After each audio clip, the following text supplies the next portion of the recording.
Hello and welcome back. In Chapter 6, we're discussing development during school age years where the cognitive and physical development through middle childhood will be discussed. So, in this chapter, we want to learn what kind of cognitive changes take place during a child's school years. How do schools accommodate children with special needs? What are some ways to foster children's learning? And how do schools serve children with physical needs?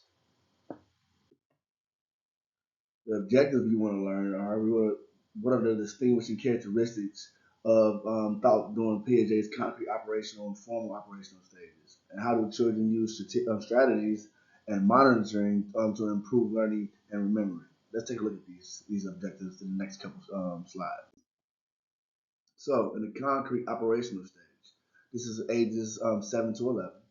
This is when egocentrism decreases, realization that appearance can be deceiving takes place, acquiring mental operations, actions that can be performed on objects or ideas, and abstract thinking has not yet emerged in this stage.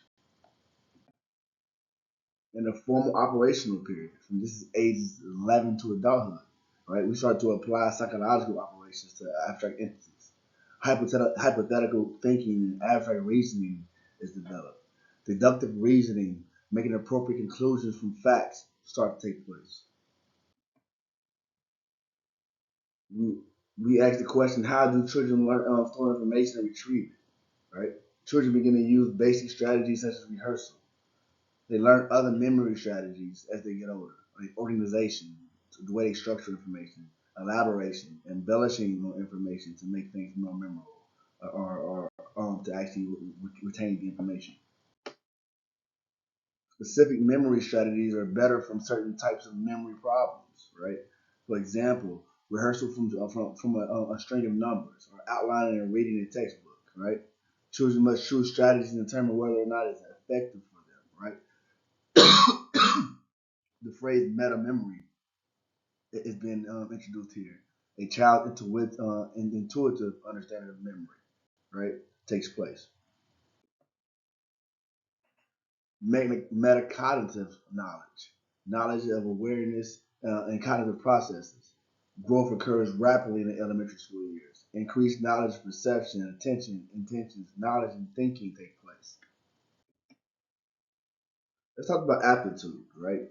How we can predict information that a child would know or be able to obtain in their schooling, right?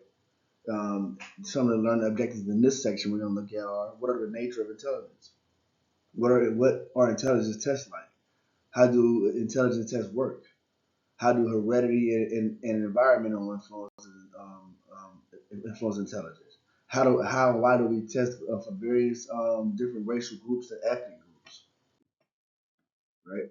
So when we talk about intelligence, we start to talk about some of the theories of intelligence, right? The hierarchical theories of intelligence have been criticized because they ignore cognitive development. For instance, if you look at general intelligence, you look at this model shows the different types of intelligences that can be discussed, right? Like fluid intelligence, crystallized intelligence, general memory and learning, broad visual perception, broad auditory perception, broad retrieval ability, broad cognitive speediness, and processing speed. Gardner's theory of multiple intelligence addressed the criticism of some of the hierarchical theories, as he discussed 9 types of intelligences, where he talks about linguistic, logical mathematics, spatial, musical, bodily kinesthetic, interpersonal, naturalistic, and existential intelligences. Other non-traditional theories of intelligence, such as emotional intelligence, this is one's ability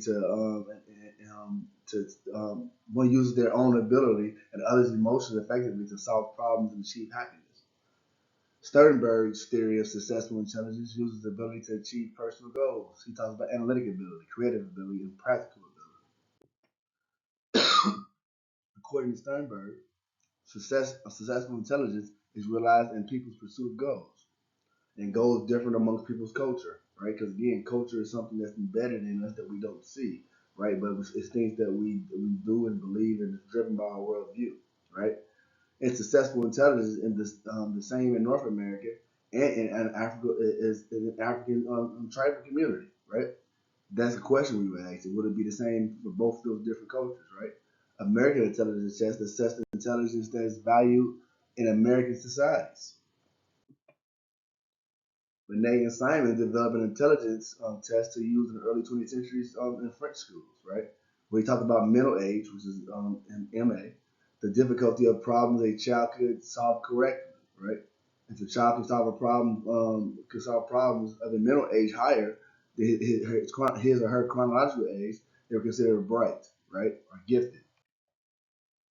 The Stanford Binet is a revised and published version of Binet and Simon's original, right? Um, your IQ equals your mental age divided by your chronological age times 100. A score of 100 is average. It can be used to compare the IQs of children from different ages. IQ scores are fairly good in predicting school grade achievement tests and the number of years of schooling, right? The correlation is 0.5 to -7, right? There's no it's not perfect. Some students with high IQ do not do well in school, and vice versa, right? So that again, it's not. Um, there's definitely some error in the correlation. There's definitely some error in the IQ scores. They're not always going to read and predict the student's performance. So let's talk about heredity and environmental factors, right? Environmental is also crucial. Children with high IQ scores generally come from well-organized homes with appropriate play materials. IQ tests rose in the 20th century. High-quality preschool programs can help low incomes do better in school and have higher test scores. There's no evidence that some ethnic groups are genetically predispositioned to have higher IQs than other groups, right? Environmental factors can cause some racial groups in the U.S. to score differently on IQ tests. If heredity is not involved, what factors can contribute to different test and test scores, right? For instance, does experience with test content play a role in test scores? Can test taking skills play a role? Can stereotype threat play a role? If children feel that the results are going to be pushed a certain way or it's going to be unfairly um, looked at or whatnot, can that stereotype play a role in their test scores? Causing variance. How can we interpret test scores of children from different cultures? A lower score indicates that based on the current skill, the child is not likely to perform well in an American school, right? All ethnic groups have children who do extremely well and extremely poor. Let's talk about special children and special needs, right? So we're going to talk about gifted children. We're going to start talking about distinguishing features of attention ADHD. Traditionally, giftedness is defined by IQ that is greater than 130. Several prerequisites for exceptional talent. Children's love for a subject and desire to master, instructions with talented teachers from a young age, and support from a committed parent can play a role in having a gifted child. Intelligence relies on convergent thinking. Creativity relies on divergent thinking. Thinking is novel and unusual directions. It must be cultivated and actually help and nurtured for it to grow in children. So gifted and creative children is our next section that we're going to discuss here. Let's talk about intellectual disability, right? This is a substantial limitation of intellectual ability and problem adapting to an environment, right? It must emerge before the age of 18. An IQ score must be lower than 70, right? Lack of conceptual skills, practical skills, and social skills will be prominent. There are four factors people place people at risk for intellectual disability: biomedical factors, social factors, behavioral factors, and educational factors. Children with learning disabilities have difficulty mastering an academic subject. They have normal intelligence or not suffering from other conditions that can explain poor performance. Right?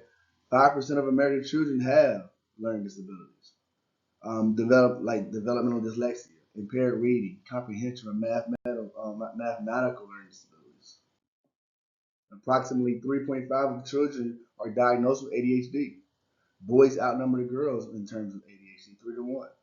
It's characterized by hyperactivity, inattention, impulsivity, right? And not all children will have the same symptoms.